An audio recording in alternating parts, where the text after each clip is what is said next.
Hi, I'm Jenny Paxson. I'm the Adult Services Librarian here at the Webster Public Library. And we're doing Diverse Abilities Dialogues with Autism Up.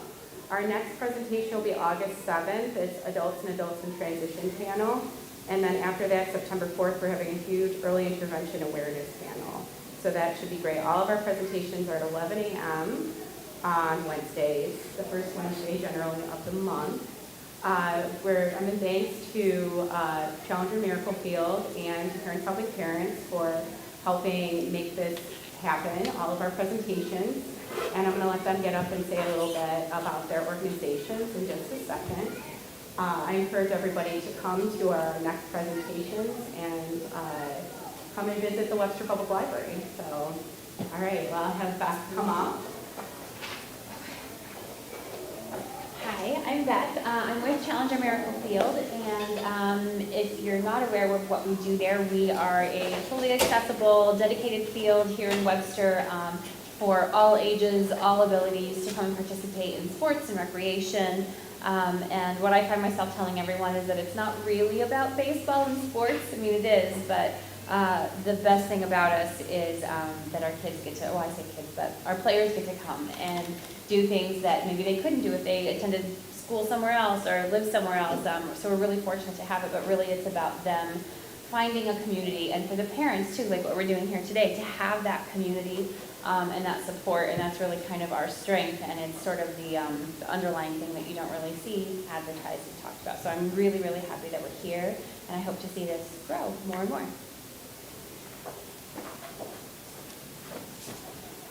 Hi, I'm Kim Dewar. I'm Vice President of Parents Helping Parents Coalition of Monroe County. Parents Helping Parents was started by 3 moms who saw that there was a tremendous need for parent connection with the service provider shortage with early intervention. So we mainly advocate for the 0 to 5 age group, and we put on play dates every other month where volunteer providers from Step by Step come and help answer any questions that parents have. We also put on every other month webinars that are all topics that would, hone in on something that the parents need. But of course, it doesn't stop at age 5, so we certainly help families of all ages, and we connect people to community resources like Autism Up and Challenger Miracle Field. And we're just hoping that other parents and families connect with one another and connect with the resources in the community. Thank you. So Kelly, if you could introduce yourself and how you became part of Autism Up, and then you can go down the line and talk about that and share each of your own perspectives. Yeah, so I am Kelly Conlon. I have been involved with Autism Up for 10 years. I have an autistic son who is 12 years old, Tyler. And at Autism Up, I am the Support Services and Member Relations Director. So what that really means is we offer a lot of support services that are free for our members. We do parent workshops, which are educational topics every month. We do special events, like our Playground and Popsicles is very popular all summer long. We have parent meetups, and those we have kind of just some that are more granular. So the early childhood parent meetup that Becky leads, we have a transition age, so that 18 and up. We have one called Taboo Topics. So those topics that we all know that we're mostly going through in our lives, but we don't talk about it. So one was sleep, right? Like sleep routines are a real thing that we don't all talk about, and we joke that they're kind of silly what each of us go through at night. But also toileting, and it's nice because some families have had some success and can give those tips to other parents, but then also parents just come in ready to start and they don't know where to turn. So we have some resources lined up for the end of those, but it's a really nice way to just start forming those networks. That is something that's really important. When I got involved with Autism Up, I quickly received that diagnosis and went on Google and found Autism Up immediately, thankfully, and started just through our online parent Facebook group and started making those connections, started attending some workshops and meetups, and really built my support system. And when I'm having some of the hardest days, it's who I lean on. It's who I ask questions to. My son is 12. We are approaching puberty. I have asked my friend over here, Mary, so many questions about puberty because even though I'm talking to families every day, when you're living it, it is so different. And so just having that network of support is priceless. I'm so grateful. Very good. I'm Becky Sabin.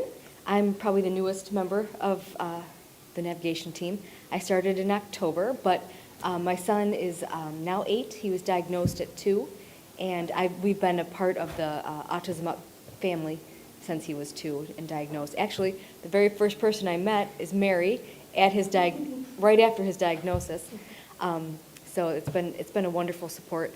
I'm a family navigator there, and so part of what I do is talk to families on the phone or in person and help them with whatever they might need help with. So, hi, I'm Mary Brustowitz. I'm one of the family navigators at Autism Up. I've been there, Kelly, you said 10 years, and I'm trying to do math in my head. I don't do math. So I started, I think, around 2015 doing trainings, so I am a family navigator, so I go out in the community to do trainings on like different things that might be interesting for parents. I'm also, Becky said that she met me, I also work at Developmental and Behavioral Pediatrics, so formerly known as Kirsch. So it's a wonderful way to be in the clinical environment and support families when they get that new diagnosis, and to say, oh, there's parents helping parents. Your child's this age. This is a really good connection. Challenger baseball all the time. I call it Challenger baseball, sorry. But, this is a great, what is your child interested in? How can we support you so you can support your child? And that's what I do at Autism Up. I also run the Spanish support groups. We do trainings. I do trainings and support in Spanish, and just trying to reach every community, reach every family needs that we can. How did you become involved? Did you have a background like the coworkers who have children with disabilities? Right. Thank you. I have a son. My son is 25 years old. Forget about him. Forget about him. He's grown, man. He's 25. He has autism. He was diagnosed at Kirsch back in the day, and they said, well, we don't want to see him for a while, because he's doing well. This is a different world. Autism Up. So that was 2002. Autism Up was founded in 2004. It's a very different world. I think it was 1 in 168 people were diagnosed with autism, and now I think they're touting 1 in 38. 1 to 36, I think. 36. Wow.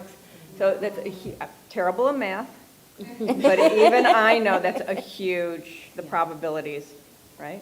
Right. Doing some statistics there, right? Doing something or other, it's way more probable that you're going to run up against. You're going to know someone who's neurodivergent now than it was 23 years ago. Yeah, and that's one of our passions is getting in the community. So we partner with our MSC, The Strong, George Eastman House we just did. We really want to create opportunities for our kids to be out in the community. So teaching them a little bit more about autism, how they can be more inclusive. We go on tours and talk about, you could do this to be more sensory friendly. They're so receptive. We have great relationships, but that's really important to me. I have a son that never liked going out in the community, but then we had COVID and we were telling him the rule is to stay home. And I always joke, but it's true. He thrived in the COVID setting. Like, he just wanted to be home. He did well in school virtually. So now I'm trying to reverse all that and say, okay, now we are going back out in the public. And it's been a really slow process. So really right now, Autism Up at the Golisano Autism Center is his safe space. I always say it's his bubble. We can get him out there, but we really need those, community connections, that people that understand it might take him 2 hours to enter the building, but that's a successful day if we can get him inside. So that's been a real big focus of ours this year, and I love it. I love going out in the community and talking about autism, and just it's amazing how many people already know somebody with autism. So just having those conversations. And one thing that's really unique, we always talk about autism spectrum disorder, but the three of us could not have more different children. Besides the fact that they're all boys, you know, it is truly a spectrum. I say my son has by far the highest support needs, but he's a brilliant, happy, sweet little boy, right? And but you know, a lot of times I have a different situation. I've never had to fight for any services for my kid. They are just, we get too many where sometimes I'm like, is he out of class too much? Whereas Mary's had, and Becky have both had different situations. That's one of my questions for you Yeah. guys, is how do you feel Autism Up captures that spectrum? Because I've heard from some families that their children are severely disabled by autism, and what programming is there for a type of kid like that? Versus my 9-year-old, who is just recently diagnosed, who's a higher functioning level. Excuse me if I don't know the appropriate language, but how do you guys feel your programming fits those needs on that huge spectrum? Yeah, I think, and I'll speak for my own son, but when he was younger, we tried lots of different other agencies and different programs, and every time, by week 3, sometimes it was week 1, they would say, you know, this is just not a good fit. We can't support your kiddo. And so we would try somewhere new. And I remember my son, when he turned 6, we started an Autism Up social skills class. He did terribly week 1. And I immediately called the director and was like, if it's not a good fit, we can wait till next year. And he said, no, we already met as a team. We have a plan. We have some visuals for next week. We can't wait to see him back. And that was the first time someone didn't slam the door in my face. Some other things, so I am one of our TCI trainers, so we are certifying our staff in therapeutic crisis intervention training, consistent sensory training. We are trying to be able to be equipped for any participant, no matter where they fall on the spectrum. My son's 8, so his support needs are sometimes kind of middle of the road, depending on the day. And I've seen in his classes just a variety of needs, and they're all met, from kiddos who are nonverbal, you know, to my son talks almost too much. But I've seen it in the classes because I get to sit outside and talk to the parents, and I see the kiddos coming into the classes. And I've yet to see a kiddo that can't be successful in the classes. I want to add on. So yesterday I gave a tour to an organization, and we were observing one of our young adult programs through our Full Life Academy, and they were entering the building before class, and just in this group of maybe 10 participants, we had one that drove himself, 2 that took RTS access, 3 that had ComHab bring them, and 1 that took an Uber. So really, just the way they're transporting themselves, that just shows what a difference we have in our classes. Are your classes divided by age? How do you, Sort of. what is your, can you give us a little rundown of how your program is Yes, organized? so roughly by age. What we call more of our traditional classes is birth until 18, but even that's kind of a rough cutoff because we do have some adult programming, and that's usually evenings and weekends. Then weekdays is when we run our Full Life Academy classes, which was really designed to be that post-high school, when the school bus stops coming, what is out there. So we really wanted to be, we wanted to create something that was innovative and something that gave our kids opportunities to learn, but also have fun and make those connections. So that was really designed to be 18 and up. But all of our classes, just because it's a spectrum, right? So if there's a kiddo that is 12, but we have a new class called Dungeons and Dragons and more. if we have a kid that doesn't fit in the age group, we're going to do our best to make sure it's still a good fit for them. We keep our class sizes small. We have lots of staff supporting.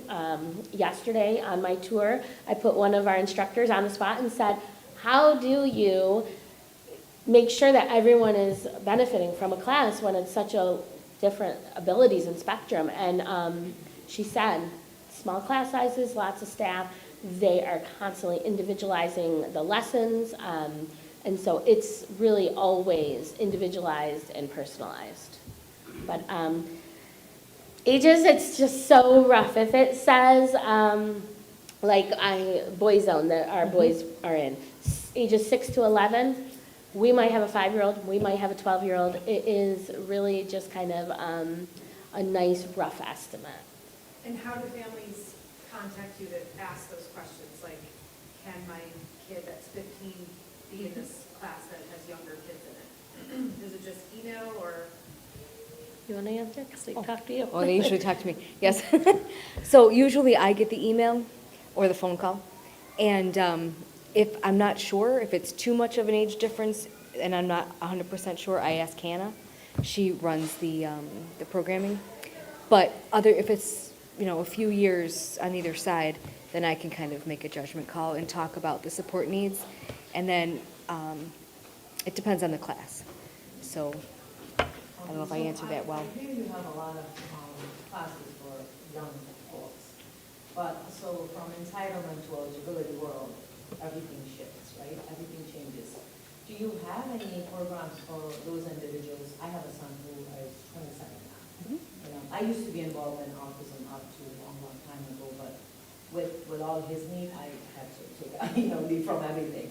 But he's nonverbal, and he lives in a group home right now. So I really worry when the entitlement changes. The shift in programs, resources, everything changes that I am seeing. We lack in those resources, and that's why today I am here actually too, to see if I would love to see something more for adults. I know there's a lot of things. When I was involved in Autism Up, my hero was the only one who was adult, and there was nothing available at that point. It was all for children. That's why I left. I was like, there's nothing for me to do here. So I know that a lot of those kids have grown up, and I was hoping that some other, if we could see that, we could do more for these adults too, because they also have a lot of needs. So they're like little kiddos, right? Yeah. But they're just tall, right? Age-wise. I do participate in a lot of the parents, and I'm an advocate for parents to parents as well. And I do appreciate all of the webinars that you guys put. I try as much as possible to get into this, and that's how I met you actually, right? So through the parents. Yes, your parents helping parents. Oh, parents helping parents. So this is different than There's the some parents. parents. Oh, goodness. Okay, I gotta talk to you then. So parents with parents are the other one, right? That I attend the webinars. Like for my son, I'm trying to advocate. I'm exhausted, and I just told you before the meeting that I have an emergency meeting today at 1 o'clock. Like nothing works, as you were just saying. Everything comes for you, right? Like services. For me, no, it's not coming to me like that. I have to fight for everything, and I don't know. I'm exhausted. I think that's so the Full Life Academy, that was designed for people who finish secondary school, right? So after the school bus stops coming to your house, what do you do, Yeah. right? So this programming, and as Kelly said, each class has a spectrum of people. There's like basic finance, there's cooking with small appliances, there's, different types of everyday skills that could be useful. There's art classes, music classes, right? Different things. And what our director of the Full Life Academy does, which I love, for the participants, so all of Autism Up's classes are I like to say they're seasonal. There's the winter, spring, summer, and fall session. So whoever the participants are of the summer session, our director, Jean, will say, Jean Rosigliano, will say, hey, any ideas about what you'd like for next session? And whatever it is her participants want, she will find an expert in that field. They have a chef now giving cooking classes at Autism Up and really enjoying it, really kind of getting deeply into different healthy easy things that the participants can learn to cook. So they're more independent, which is what we all want for our children, right? For every child to have some sort of independence and autonomy, right? What can you do? You're hungry? Well, I think I'm going to make myself what did he make the other day that smelled so good? It's awful. It's cruel to the rest of the people in the facility. It's really good. Because it smells so good and it's not for everyone. He's an incredible chef. Yeah. And I will say, so financial literacy is a class that is for our adult participants. They're running a coffee shop in our building. So they are learning how to take money and customer service as well as run a business. And so that's adaptable, right? We have one participant that is using his communication device to talk with the customers. Everything is so personalized, but we do have dozens of programs now for that adult age group. Lots of connections. We do in the winter a zoo life program at the zoo. They are getting behind the scenes expertise. So I always joke that one time this winter they came in and they had put together the food that they were going to feed the animals. And then the next week they were able to feed the animals, so it's really nice that they get to have that hands-on experience because a lot of our participants love animals. We have, on Mondays, we have quite a few of those adult programs actually at Nazareth University. So they're getting college life experience, but in such a supported environment. So they are not having to go and find their classes on their own, but it is such a nice opportunity for our young adults. One new thing that we are really starting to dive into is housing. So what works, and we need to be innovative. We need to start pushing the envelope on all that and get creative on that. And so Autism Up is really involved in housing discussions and trying to change some of the policies. So. Do you have a parent support group for adults, or is it Yep. for parents with adult children? So we have an 18 and up, but even with our meetups, it is rough ages, right? So if you have a child that's a teen and you're starting to think about, okay, I need to prepare for transitioning age out of high school, you're welcome to attend that. We just know that a concern for a 3-year-old and a concern for a 19-year-old might look different. And while we have some meetups that are open to anybody in any ages, those we really want to give those two age groups some more specific support to lean on each other. So yeah, we have a transition navigator, Jean. She works directly with families to answer any questions, give them the resources, really give them that step-by-step guide on what they can do to advocate and what's out there for them. And if you look at Kelly had mentioned earlier, the taboo topics that we have. So, taboo topics for a small child might include fecal smearing, right? For older, it might be masturbation. What do we do about that? How do we, what are we gonna, how are we gonna teach the private and public?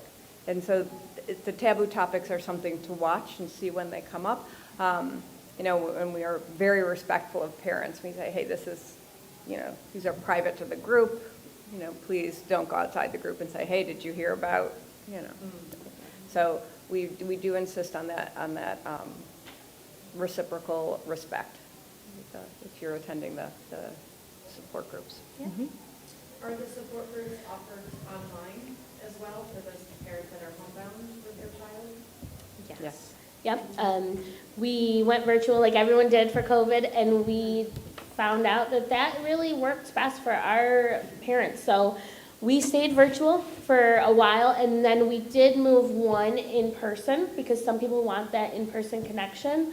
But most of ours have stayed virtual, and because anyone can be virtual, right, as long as they have it. And if they don't have it at home, come in and we'll hook you up virtually in our building. But we really didn't want childcare to be a barrier. I know personally, it's a huge barrier for me sometimes. So we wanted to really be accessible. And it's great because some of the virtual ones will have families.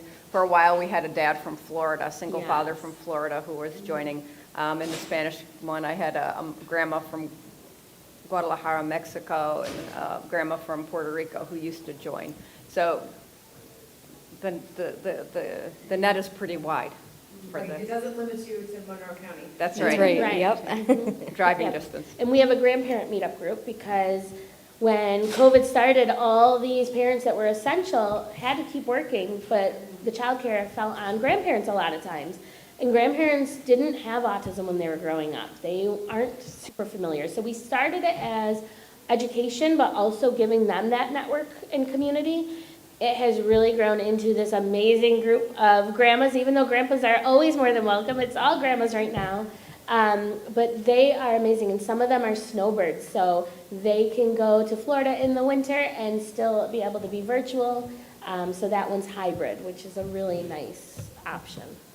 Yeah, my mom just started going to that one. She really likes it. What do you guys find that is kind of some of the bigger things that people who, like, for example, myself, my kids don't have autism, we have other challenges, but I have players of Challenger that are autistic, and like you said, it's such a big spectrum. So what are some of the things that you see that need to be explained to people who maybe aren't as familiar with it? Like, what are some of the things where you the starting points there? Well, and I think we should have led with this, but Autism Up is open to anybody.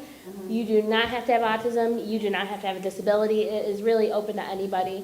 But I would say, and it's not really autism specific, but OPWDD is probably the question we have to explain and take our time with it and then go into self-direction. A lot of times people have never started either, and they say, I want to get self-direction. I was told I need that. And I'm like, okay, let's start this week with OPWDD.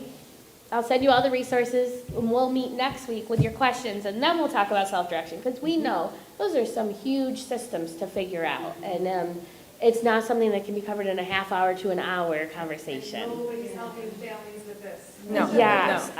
The other thing that we are so fortunate to have is at the Golisano Autism Center, through Prime Care, we have enrollment coordinators that help walk families through that enrollment process, which is such a bear. And so that does make it a little easier. So for me, I would say OPWDD is probably the thing I take the most time to explain. I work with refugees as well, and, I mean, there are some parents that really need holding hands because they're new to the country as well as the system. So who would I refer to in Autism Up that they could, just to provide them some additional support? Yes, so they can come in through our navigator@autismup.org email address, and then we kind of have specialties, and Jean's not here today, but Jean is our transition age specialist. Becky is our early childhood. I kind of fall in the middle.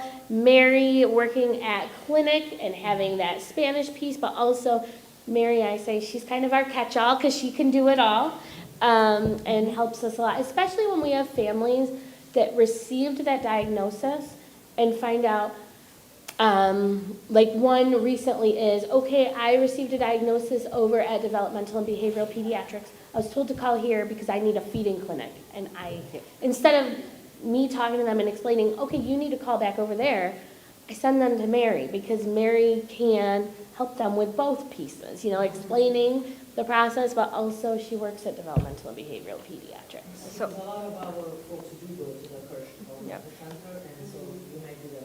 Yeah, so oftentimes, if a family needs an evaluation, and English isn't their first language, I speak a few languages, so they come in, and I'll help them with the intake. So I help them at clinic with the intake, and then I can say, ooh, okay, so, and this is who you're going to talk to and I try to connect them directly with somebody either from Prime Care or Person-Centered Services to help them start the OPWDD process. Unfortunately, I can't do it all, but I can connect them. And then I always tell them, you have my direct phone number, you have my direct email, just call me, just connect with me. I don't speak all the languages, I wish, but Swahili. I had a woman mom who speaks Swahili, and very slowly we can get around things, right? Okay, so you don't speak this, do you speak French? Okay, good, let's speak in French. So how can we communicate? And I can help you with the forms. I can help you, want to go to Autism Up, I can tour you around the Golisano Autism Center. And then introduce them to Hannah, who is our program director, and say, just so you know. And usually the children will speak and understand English because they're in the school system, right? It's for the parents. And this is one of my long-term goals at Autism Up, is to have we have a group of, Swahili speakers. We have a group of Nepali speakers. Could we connect you?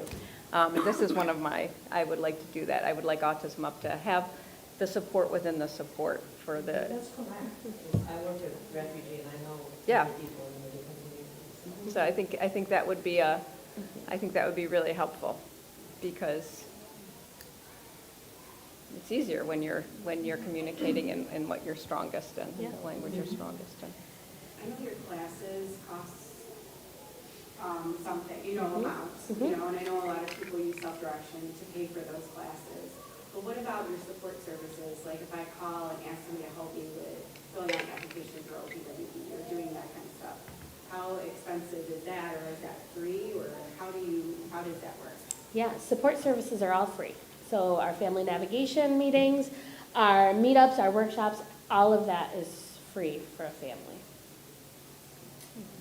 I'm going to jump on that question though. Taboo topics.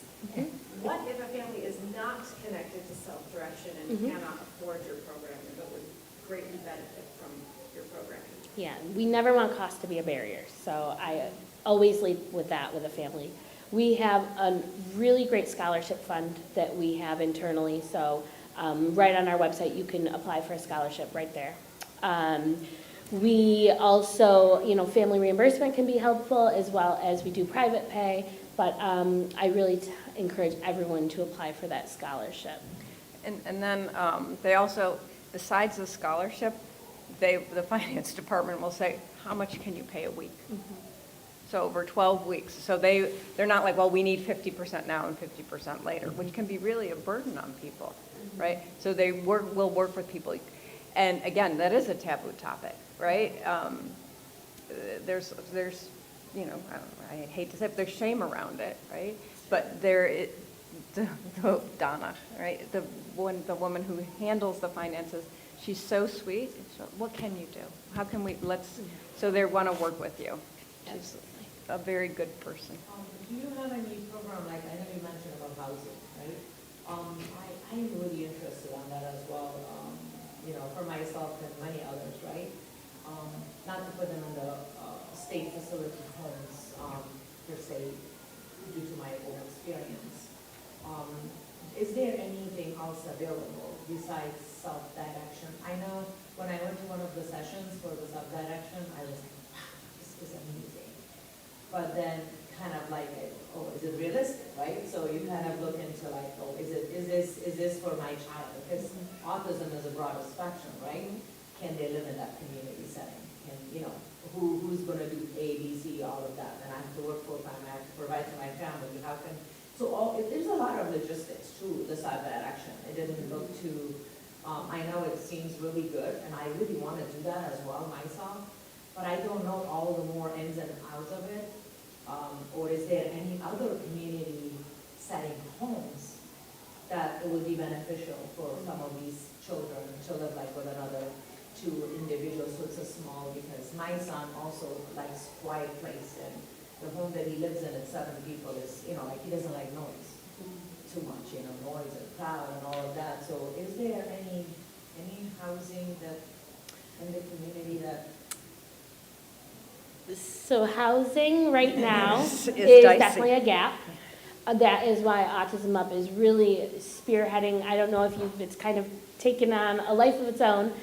We have this survey going out, and people are watching this housing info video and then taking the survey, because really we are advocating to change housing and make it more accessible, but also make it work for our kids. We do not want to fall into that cookie cutter with our kids. So what works? My son sounds similar. He would not like a loud, busy environment, which is ironic because my son is very loud. but he doesn't want his peers to be loud around him. So, he is going to need something very personalized. And so we have had every month housing speakers that come in that have done different things. We've had parents that have bought a house and moved other people in with their child. We have had people that have used the state homes, group homes. We've had different speakers, and similar to this, they talk and then there's open panel for discussion so we can ask all the questions. I know in September we have 2 representatives from OPWDD coming to talk about housing and answer questions. And then in October, we're going to have another housing speaker. So we want to start having those discussions and start changing what exists. But it is a slow process, as we know. Self-direction, if you buy a house, like if a parent, like let's say I purchase a house, or 2 people and then we share, right? Our kids live there. Who do I get all these ins and outs of? People have done both ways, both self-directed and not. And some of the things some of these people that did buy the homes a few years ago, policies have changed since then. So it has caused it that we can't do those things. So that is why we are trying to just have these discussions now, because we need a lot of people talking about that housing, because it really does need to change. Absolutely. And then the other thing is that right now, yes, we are alive and we can take care of them and all that. So that's my other thing. I think long term all the time. So, okay, right now I'm frustrated and I want these ABC done, right? And sometimes I just want to grab them and bring them home, right? I'm like, that was the whole world. But then yet, it's like I can't do that, right? So that's the other portion, right? So if you have a housing, right, and then in the long term, who's going to run that? Right. Who's, that's what I want to get all these ins and outs of long term, right? So if I'm not around, who's overseeing if I'm purchasing a house? Yeah, I would love to see you at our discussions, because you're asking the right questions, and everybody has these same questions. And so that's why we're just getting in rooms to talk it through. I'd also like to introduce you to our Director of Advocacy and Education, because she is spearheading our housing discussions. She'd have more of the answers than we would, but I would definitely like to connect you to. You're not alone. Yeah. In thinking about the future all the time. Right. I remember I was on a panel with Jennifer Lunsford about housing and Sarah Clark, they're politicians. And I was talking about my 7-year-old, and the people in the room were like, "You're already thinking about housing with your 7-year-old?" I'm already I was like, thinking. I've been thinking about it since she was diagnosed at 8 months old Yeah. with her chromosomal disorder. Yep. How could we not think about it? Right. I'm always thinking about the days where I'm not around. Right. What's going to happen? And that's why, All 3 adults and adult conditions and things like that, for you and your, eventuality. Oh, awesome, that's good to know. Yeah. My other question is, like staff, right? Like group homes, whatever it may be. Is there any specific, do you guys have anything like to train them or, because I really see that it's the care, right? The care portion. I think that needs to change too. People work, I know it's a job, but these are our kids, right? It's for them, it's just one, for me, it's a lot in my life. For them, it might be just a child, right? Yeah. But I think that's the other aspect of care. For my child, yours, and everybody else's, right? Whether it's in the school setting, whether it's in the group home setting, right? Is there anything you guys have been looked into?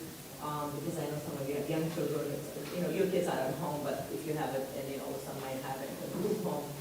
And I think the care portion is not good in these settings. And it's just, I don't know, I feel like I'm by myself advocating, and I need a group of parents. And I would be willing to lead it, whatever needs to be done.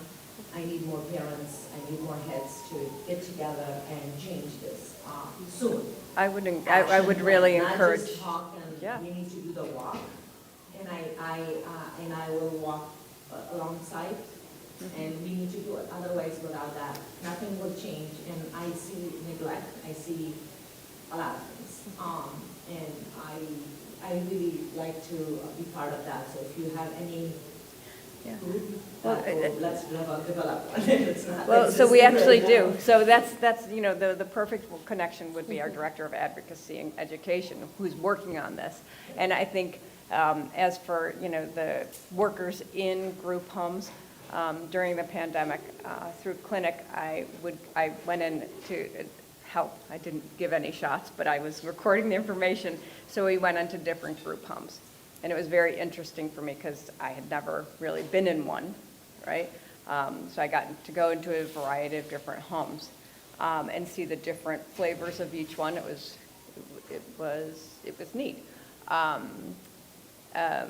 But so I think with the increase in people being diagnosed with differing abilities, I think educators even are learning more. How do you work in a classroom, not just at Autism Up, but if you're in Webster School District, if you know you've got a class in a gen ed classroom, yeah, you're going to have gen ed students, but those gen ed students, how many of them have some sort of, you know, a 504 or an IEP? How many of them need extra supports? And so it's everyone learning how to work with people who have different needs. A group home, you know, in a home of, Kelly mentioned the private pay homes where families have bought homes together, and then they have their ComHab workers staffing. So they have to find their own staffing.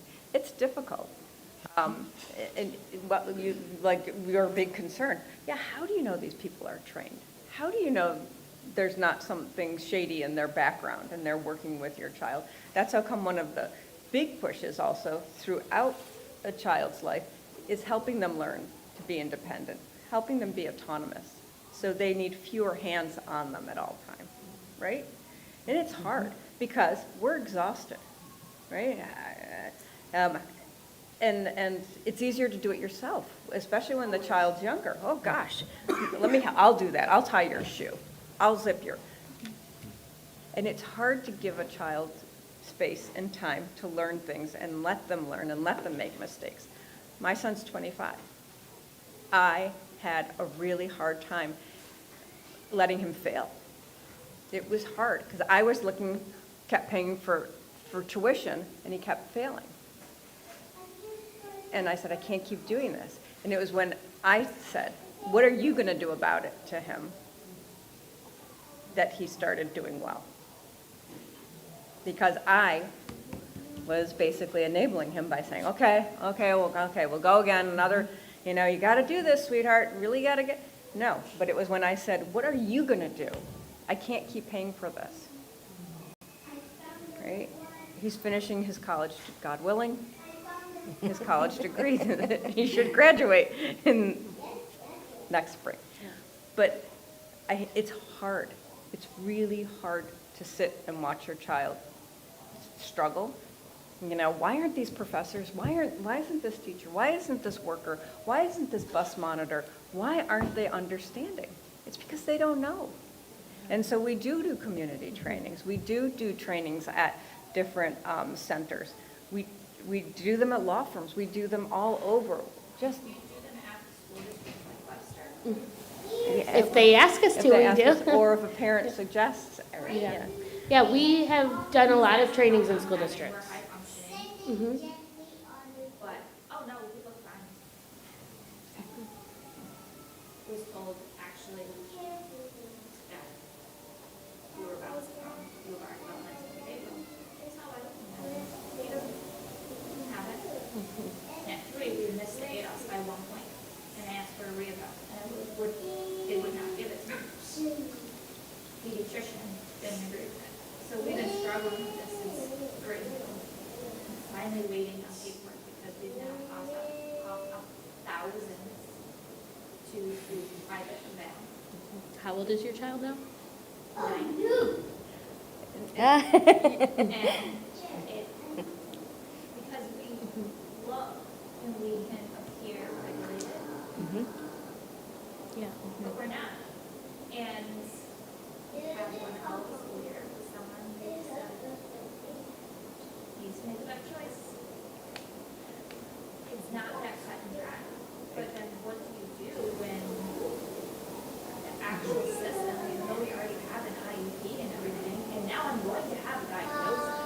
but that's gonna be something that's gonna be on top of the table. It's not going to be something that's going to, like, how they're going to handle So- situation by situation. And you do have to be careful too with the diagnosis. The one type of, there's two types of testing that like OPWDD will accept, the Office for People with Developmental Disabilities. There's some private organizations that do diagnosis, but they don't use either of those testing criteria. So if your child is deemed that they have autism spectrum disorder, using one of those services that don't use those tests, they're not OPWDD eligible. Just so you know, my son was not OPWDD eligible. He has autism, meets the criteria, but it's really coming down out there. Yes, it is. Wow. And it is a struggle. It's a struggle because I've been told he doesn't look autistic, right?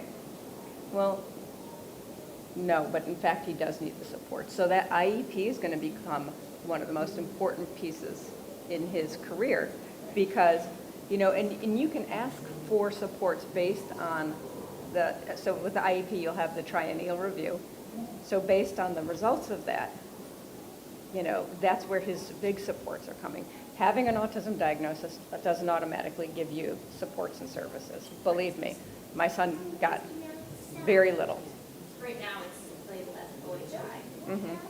But I think there's very support, I don't know, it's like whether we have to change how it reads, because we now have LPs and we have autism, and she's like, you have like all these comorbid things that were diagnosed that were on the exterior, but, if it hasn't been proven, the problem is we still need a system that's to understand how to approach So and teach. back to the original question, you have done trainings with school districts.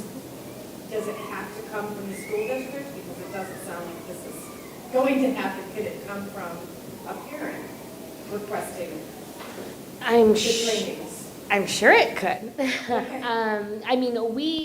Like I started with in the beginning, we just want to spread that awareness and inclusivity anywhere we can, whether it's in community settings, school districts, everywhere.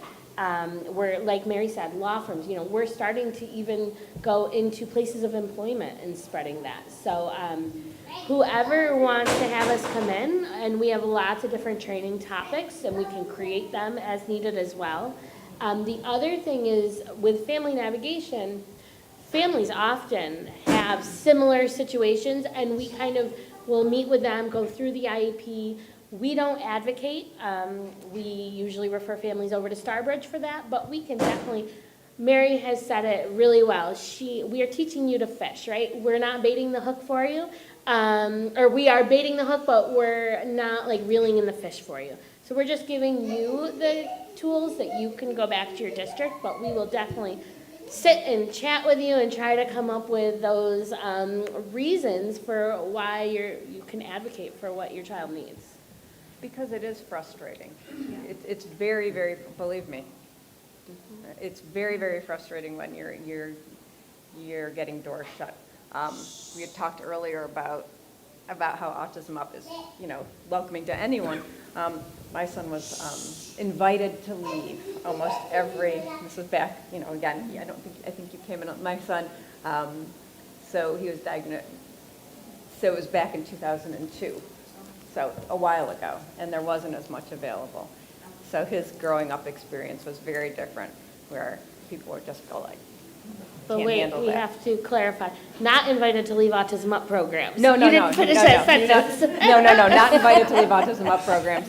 No, Invited to leave, that's a phrase I've never heard. Yeah. he was invited to leave crew, he was invited to leave fencing. Yeah, fencing was maybe not, but he was really quite passionate about it. But it's not a good fit. Is there any, I think we need to go to the policy level, right? Changes to happen and to implement in the system, right, in the laws, because I feel like for so many years, our voice is not that really heard. I don't know if I know you must be heavily involved on this, with my limited knowledge, but if there is any group that could do that, especially with the PWDD as well, I think we need to go to their above, whoever is the making these decisions, like that housing, group homes, right? All of that is under the umbrella of OPWDD, right? And you need to tell them, listen. And I think you have to have a group of parents, local, in Rochester, I'm sure there's money that has children in the group home setting. That we could all get together as a group, meet with them and All make of us these need changes. your contact information. Yes. I'll be there. Yes. I'll need you but- in every meeting that we Thank have. you. And I was just, I'm speaking from the heart, because I mean, I have dealt with so much the last so many years that nothing moves. You know, like we go and go to this place and talk, go to that place and talk, and then things are the same. And, you know, like I just think that, you know, I have emailed so many emails even to PWDD and nothing changed. But I need like help more, I think the more voices we have locally and have a group setting and sit, have a meeting and go and tell them, you need to change this. This needs to change. We have to give them time frame. Because we are playing with people's lives who has intellectual disability, who has no voice. And if we don't do that, no one else will. That's all I'm saying. Let's do it. Well, so Donnie is a group that's for political advocacy. And I know Heather Ashbros, who is our, again, that's the person you want to talk to. She's very politically active and, you know, because you do need to, you know, politicians, if they don't know about it. They don't know about it. And how are they going to learn about it? By letter writing, by having groups, by having numbers at those groups, because everyone's looking at their numbers. I went to 2 politicians. I had a meeting and I had an email sent. They said the same thing to me. More voices. Yep. Yeah. Basically, exact same word. But You are alone, not going to be able to do this. More hands in this spot. So that's why I need more parents locally. So know of the group, let's get together and let's go after them. all of us. But I wanted to just piggyback off your original question about training in the group homes. Even at Parents Helping Parents, we have this is Brittany, our president, I'm with. We have these discussions about where are we going to focus our efforts, okay? We have, from the get-go, been advocating at the state level for the reimbursement rates increase for early intervention preschool services. We're never going to stop that advocacy.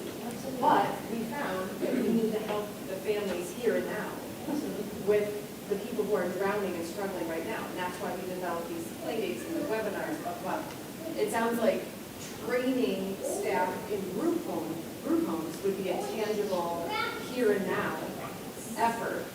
But we're obviously not going to stop fighting for more housing opportunities and housing funding. But here and now, we need more training because DSPs, direct service professionals, don't get paid enough. We all know this. Group home workers do not get paid enough. They do not get paid at the level of care that they're providing. And they're not educated. They don't have proper trainings. But I'm sure there's required trainings that places like Autism Up can help fulfill. So you have great ideas. And I think the other, I know there's so many things, but yeah, this would be the top of the list. Cameras. I have tried and failed so many times. I'm still fighting, and I'm not giving up. I told them I would not give up. My son has seizures, and at night no one is monitoring. He could die. And seizure in the evening, if you're not checking on him. I need to have a camera in his room, and why not? This is my child, right? I'm not putting him in the main area, right? Some kind of device with all this technology, or something like I Skype him every night. I can have, so I can see him. So he can pick up because he can't pick up. You know, he's nonverbal. He doesn't have, he has, mental retardation with this. He doesn't have the ability to pick up if I call, right? So I want some device so that when I'm calling, he picks up for me, so I can check on him, see how he's doing, just see him, right? And because he's nonverbal, he can't call me on the phone and talk to me, right? There's no way I can talk to him with face-to-face now. So all of that, why not? I don't understand, like, what There's, is this, like, it's like, do you know what I mean? No, Like, yeah. why, okay, so I'm not taking the privacy of the other kids, I'm not watching, you know, it's not in the minute. Or how many cameras up there, stuff, and then everywhere, they watch themselves, so when we bring something to their attention, do you know what I mean? Then do it that way. I have brought so many things like that, even when my child was in the children's room, but nothing ever changed on that. So I think Well, there's a lot. change is funny, you know. It can't happen fast enough for those when we're in it. But then when I look in hindsight, I see, wow, it really has changed quite a bit. Things have really changed. And it's because you chip away at it. You chip away at it. I remember with my son, I kept thinking, well, that's horrible. He had a bad school experience, right? And I kept thinking, well, at least no other child the school will have learned with him. I said, with all the optimism and faith in the world, and they will never do this again, no other child. And then you're looking at it, and I'm like, oh, wow, they still are. But nevertheless, because of my son and some of his behaviors, they did change the systems. There's, for some things. So at least that one thing was good, right? It's a slow-moving train, right? So, yes. So can we all do better? And I think training it's imperative. I always like going to trainings because I always learn things. Hey, I've been at this, 25 years, and there's always things. If the day you stop learning is the day you stop living. I remember at Starbridge a few years back, and the individual went to our house because they kept forgetting to send the device of this individual, his voice basically, right, to school with him. So she said, let me do this. And she was a parent. She went to the house. She told all the staff. She started taping their mouth. That was the training. All day, you are not talking. You are not allowed to take this tape out of your mouth. That was the training that they had to do at Starbridge to that house. And they changed.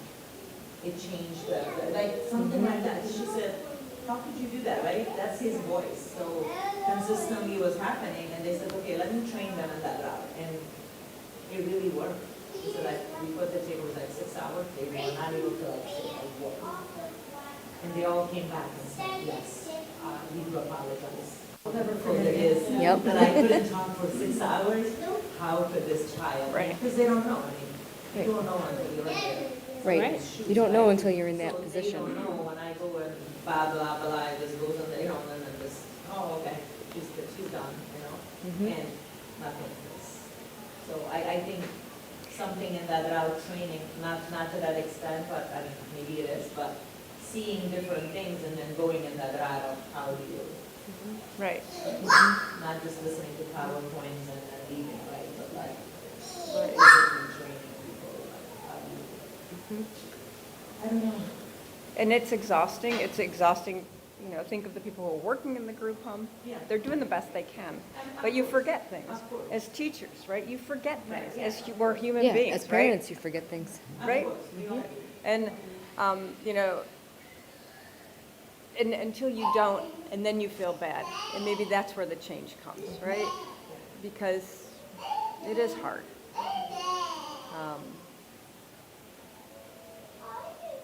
So I don't mean to cut it off, but it's 12 p.m.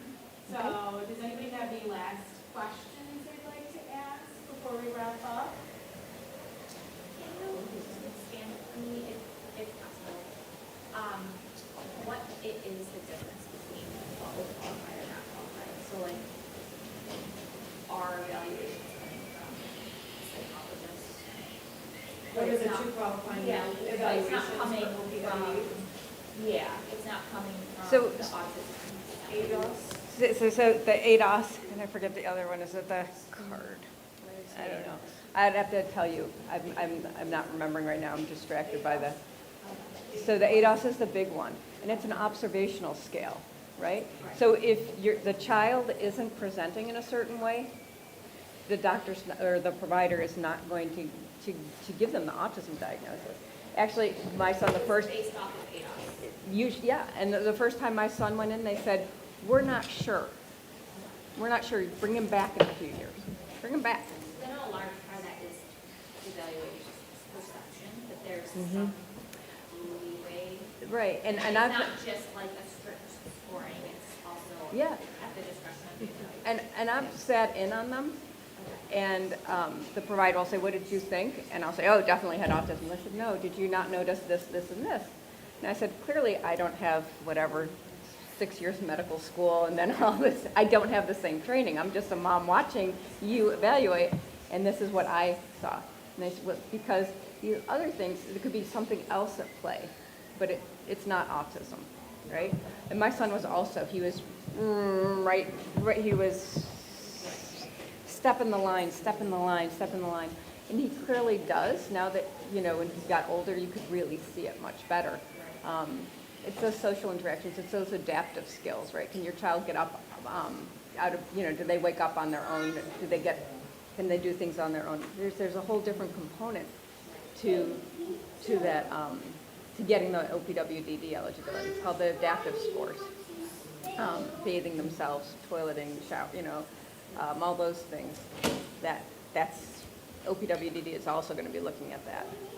But if he has an IEP and is going to be going on and working after secondary school or going to some sort of trade school or college, even though the IEP isn't recognized formally, like at college they'll say, because they want the student to be enrolled, right?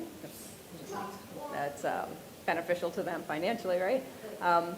They'll say, well, what do you need? Like my son gets extra time during the exams. He has access to notes. But he has to advocate for himself all the time. And so that's why it's another thing. If you can teach your child advocacy skills, some sort of, I need this, even, if they're nonverbal, how can they communicate, right? And teaching, that's what you want, again. We've been working on that for a long time, but there's certain things that like we get sometimes with our perception of like our perception is that if we ask a question and well I just told you to do this and he said I still don't understand the way you're teaching me. No, I told you to do it this way. And it was like banging his head against the wall. Then automatically we would shut down. There was no try to work around or try to show it or present it in a different way. Yeah. And that's where sometimes we shut down on the self-advocacy side is I'm asking, I'm telling you, you don't understand. Yeah. He doesn't know how else to explain it. I just don't get it. Yeah. So that, it's a baby step back to having the self-esteem and trust in yourself to ask for help. So that the big one is, I don't understand how you're teaching. That to be able to express that is huge. But another one is, could you just make sure I have my homework written down right? That is, the teacher can look at that and say, check, or initials, so that you know that that was done. And then, after that's done of a month, that check, the homework check. Then sometimes if the child has shown the teacher there and that teacher says, oh my gosh, you have a Pokemon notebook. I love Pokemon. That was what was missing, The connection. The personal connection Yeah. was missing. Yeah. It was, I just told you to do this, this is the expectation, here's the bar, and you need to rise to it. And I'm like, well, what about the scaffolding? Yeah. We need the scaffolding. It's not that I'm asking for the bar to be lower, I'm asking for you to put scaffolding between them so we can make what's needed. Yeah. So it's really hard, and if you want to talk later, I definitely, I'm wearing short sleeves, but I still have tricks up them. so it's hard because it's your child. And boy, I would get really, Well, the anxiety Yeah. level got really high, so we can see some functioning dropped really low. But I wasn't able to find anything. But now, the house, and then it's gonna be, Yeah, it was hard. just a whole it's thing. and it's heartbreaking, Yeah. because every one of our children has their own set of abilities, and they're really good at them. Kelly's son is fantastic at certain things, and it's so exciting to see. I always remember him as being younger because everyone is the age that I met them. Your son is too. And, there's a little boy like this. He's not. He's this lanky thing now. But there's all this potential. You know, we all have it. We still have it as adults. So how do we tap into it? Exactly, we scaffold, we build. And that's all. I think that's us. I think he's telling us that we're done. But I just want to say thank you, and we'll continue this offline. So thank you to everybody for coming today. Thank you to Autism Up for Thank you being for so having wonderful. us. Thank you. And we hope to have other presentations in the future beyond January, but please come to our other future presentations. Again, the next one is adults and transition in August. So thank you again. Thank you.